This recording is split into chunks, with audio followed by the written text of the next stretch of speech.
go, friends. Back in the workshop. It's seat day, so I think this is probably going to upset Alan, or Helmet Head as he's otherwise known. But it seems the brown seat is the best base for me to use to create the seat for the Scrambler. But we're not staying with brown. Nope. And also, as you can see, I've got this in place, and it's a little bit long, kind of hanging over the towel like a little hat there. So we're gonna have to do some modification. So first thing to do, get this on the bench, take the cover off. Let's do it. We've got it on the bench, and you can see I've marked here the total length of the seat. So all in all, we're going to be 58 centimetres, somewhere around there.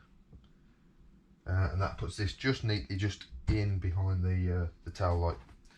It's exactly what we want. So flip this over. Hopefully you can see this from there or here. So we've got this portion here which does sit on the frame rail at the very end, and this is our line of where we want to run to. So what I want to do, I want this portion of the seat moved inwards to here, and then we'll make up whatever the change in this radius is to mould it in.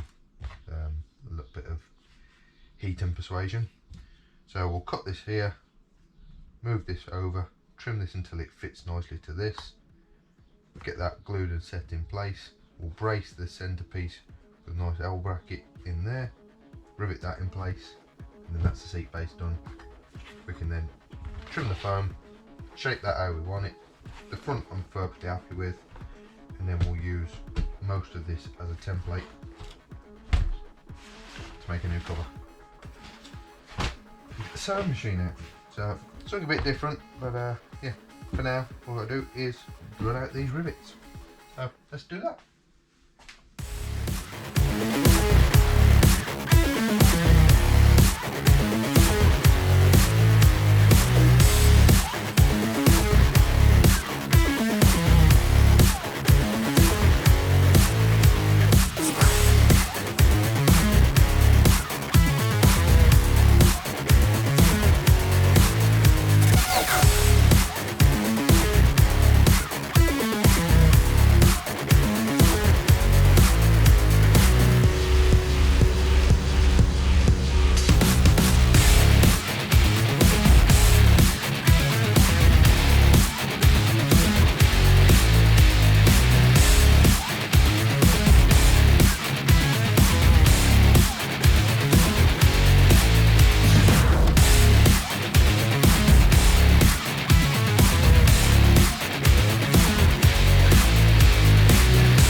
So I've done it again.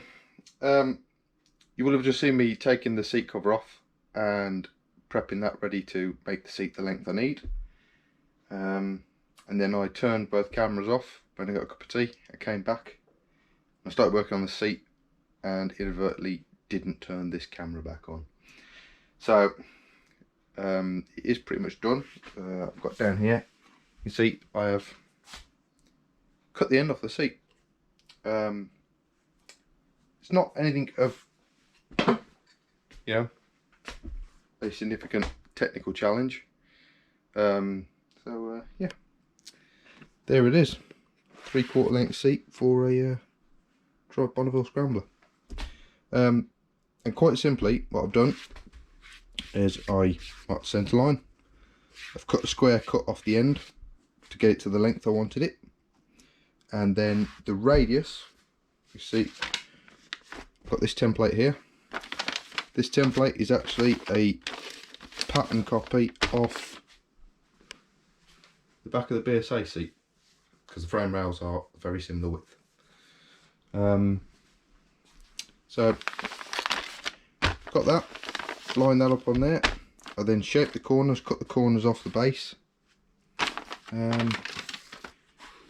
shape the foam so it's fairly symmetrical, and done a new pleat cut on the end here to replicate the original one that was on the back. I've got an old jam lid. Punch some holes in with the drill bit to shape the foam. Scrape that down. Wrap the scrib foam over. A little bit of contact adhesive, and that's in place. So I'm now going to unpick the original seat cover and use most of that as a pattern, and then remake the rear section. I'm also going to steal the piping bead out of here and make a black piping for that. I've got my material here, my scrib foam for the top. So yeah, let's drop this on the bike and have a nosy.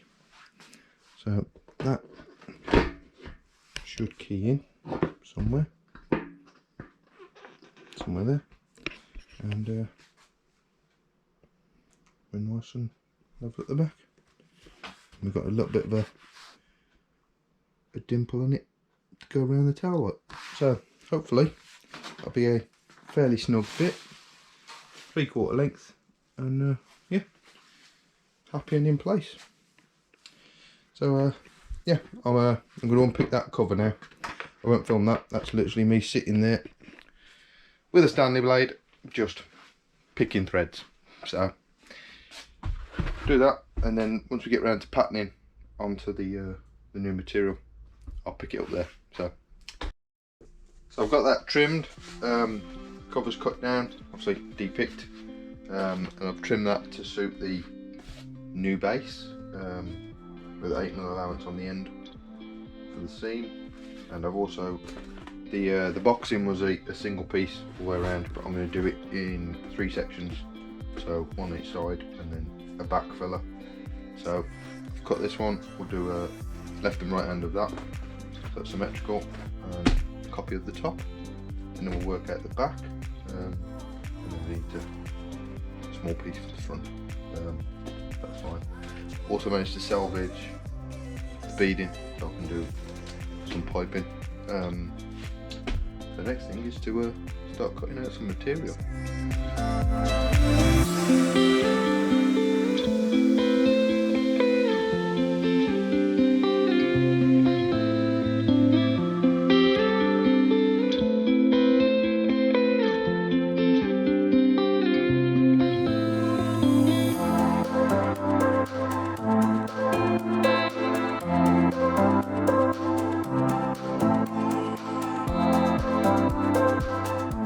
This is the closer of the seat build, part 1. I've got, as you can see here, 2 piles of bits. One is all the old stuff that we've dismantled and used for templates and taken off and decimated. And then over here I've got my lovingly created new seat cover that needs stitching. So I did say earlier that I've saved the piping but it's not going to work out for the amount of material I had to transfer the piping into. Wasn't enough, so I've ordered some black pre-assembled piping that I'm going to have to wait for before I can stitch this together. So that'll be part 2 of the seat build. But as you can see here, I've got, this will become the rear section of the boxing that you've just seen me putting together. I've got sides, front section, and the main cover. So I am going to do some line stitching on that to quilt that a little bit, but for the most part it's there. So I'll just quickly show you. I've now got the seat base buttoned up, so that is on the bike. So we're down to a 3/4 length seat. It sits quite nice. Obviously it's got the stoppers underneath it, but yeah, I chose this seat to use rather than the standard Bonnie one because it is a better fit to the frame. It runs nice with the frame there, button the top and done like an inward dimple, so it follows the profile of this tail light. I don't know if you can quite see that in this video, but there's a nice gap there, so I'll get the liner in and then it should sit quite nice. So yeah, that's our 3/4 length seat, modified and in and fitted. So yeah, just want to thank you for joining me on this one again. There's plenty more to come. I'm actually going over this afternoon in a moment to work on the MG. So first video for the MG will come next Sunday. Just a bit of a, I don't know, diversity, bit more, some extra wheels, let's say that, and some extra cylinders. So as I've said previously, that's a V8 MGB. Yeah, so look forward to next Sunday to see that, and I'll see you in Thursday for the next video. Hopefully the piping will turn up and I can stitch this seat together. But yeah, thanks for watching guys. Click like, subscribe, all the good stuff as per usual. Also, sorry, before we go, sneak peek, wheel is back, and just wait on some spacers to be machined up to finalise the fitment of that. But yeah, I'm going to drop both wheels off next week for tyres. So we're moving quite quick. I'm hoping by the end of the Easter break we'll have at least, you know, pressed the button and heard that gorgeous 270-degree crank engine fire up, or, you know, catastrophically fail. Either way it'll be entertaining. So yeah, see you on the next one guys. As I said before, click like, subscribe, and don't forget the bell as well, because that will let you know when new content's coming. So make sure you do that, and yeah, take it easy guys.